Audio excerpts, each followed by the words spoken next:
શિહોરના મઢડા ગામે જ્યાં ધર્મ નહીં પણ દિલનું રાજ ચાલે છે, સંત વલીભાઈ ચેરિટેબલ ટ્રસ્ટ દ્વારા સેવાની સરવાણી।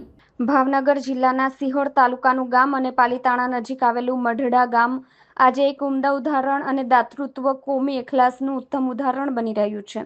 અહીંના એક ભામાશા દ્વારા સ્થાપિત સંત વલીભાઈ ચેરિટેબલ ટ્રસ્ટ મારફતે ગામમાં નિસ્વાર્થ સેવાની ધારા વહાવવામાં આવી રહી છે, જેણે અનેક જરૂરિયાતમંદ પરિવારોને જીવનનો સહારો આપ્યો છે। ટ્રસ્ટના મુખ્ય દાતા, જેઓ પોતે મુસ્લિમ સમાજમાંથી આવે છે, તેના દ્વારા માનવતાની મહેક પ્રસરાવતું કાર્ય વર્ષોથી ચાલી રહ્યું છે। તેમની આ ઉમદા પહેલના ભાગરૂપે ગામની તમામ વિધવા મહિલાઓ અને વૃદ્ધ નિરાધાર વ્યક્તિઓને દર મહિને નિયમિતપણે ₹1000ની રોકડ સહાય ચૂકવવામાં આવે છે, જેથી તેઓને પોતાના જીવન નિર્વાહમાં થોડી રાહત મળે।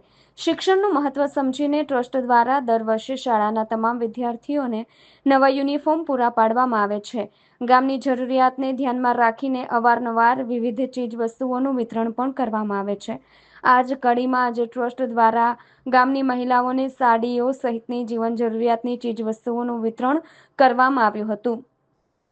ગામના આગેવાનો અને ગ્રામજનોએ એક મંચ પર આવીને દાતાશ્રીઓના આ પરોપકારી કાર્યને બિરદાવ્યું હતું અને શાલ ઓઢાડીને તેમનું સન્માન અને બહુમાન કર્યું હતું। સૌથી નોંધનીય બાબત એ છે કે દાતાશ્રી પોતે મુસ્લિમ હોવા છતાં તેઓ હિન્દુ બહુલ વસ્તી ધરાવતા આ ગામમાં ભેદભાવ વિના વર્ષોથી સેવા આપી રહ્યા છે। આ કાર્ય ધર્મથી પર રહીને માનવતાનો સંદેશ આપે છે અને આ ગામમાં હિન્દુ મુસ્લિમ ભાઈચારાનું અને કોમી એખલાસનું એક મજબૂત અને પ્રેરણાદાયી વાતાવરણ ઊભું કર્યું છે, જે આજના સમાજ માટે એક દિશાદર્શક બની રહે છે। ત્યારે દાતાઓનો ગ્રામજનોએ આભાર માન્યો હતો અને સ્નેહ મિલન કરી સન્માન કરવામાં આવ્યું હતું। આવી જ રીતે ગામમાં સેવાકીય પ્રવૃત્તિ કરતા રહે તેવી શુભેચ્છાઓ આપી હતી। મારું નામ સલીમ ઈસાની છે। હું આજે અમારા મોટાભાઈ જે અહીંયા સંસ્થા ચલાવી રહ્યા છે, સંત વલીભાઈ ઈસાની નામની જે ટ્રસ્ટથી જે કામ કરી રહ્યા છે ધાર્મિક અને મદદરૂપ જે કામ ચાલી રહ્યું છે, એના ફંક્શનમાં હું અહીંયા આવેલ છું હોવાથી। કેટલા વ્યક્તિને વિધવા લોકોને પેન્શન આપવામાં આવે છે? 200-250 વ્યક્તિઓને મહિને 1000 રૂપિયા આપે છે। અને કેટલા વર્ષથી આપો છો? અરાઉન્ડ 10-15 વર્ષથી આ કાર્ય ચાલુ છે। મારું નામ શબ્બીર મનસુરભાઈ ઈસાણી। અમે અમારા દાદાની જે ગામમાં સેવા હતી એને અમે આગળ લઈ જઈએ છીએ। તેઓને 7 ગામની સેવા કરી હતી અને મારા બાપુજીએ બી એના માટે વિચાર કર્યો કે આપણે આગળ કરીએ કામ। તો અમે એક નાની સંસ્થા અહીંયા કરી છે, તેમાં અમે 200 માણસોને મદદ કરીએ છીએ, મદદરૂપ છે।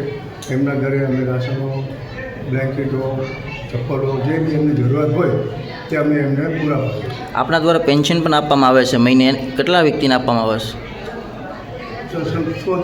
પેન્શન? આપણે ગરીબ માણસોને જે વિધવા પેન્શન આપો છો, કેટલા આપો છો મહિને? અમે લોકો હર ઘરે 1000 રૂપિયા મહિને આપીએ છીએ। કેટલા વ્યક્તિને આપો છો? અમે 200 વ્યક્તિને આપીએ છીએ। 2 લાખ રૂપિયાનો અમે મહિનાનો અમારો ખર્ચો છે, પણ અમે વિચાર કરીએ છીએ કે થોડો વધારે બી થાય તો વાંધો નહીં। ગામના માટે જે બી સારી ચીજ થતી હોય તે અમે કરવા તૈયાર છીએ। આજમાં શું આપવામાં આવ્યું છે? આજે અમે બધાને સાડલા આપીએ છીએ અને બુઝુર્ગોને અમે લોકો બ્લેન્કેટ આપીએ છીએ।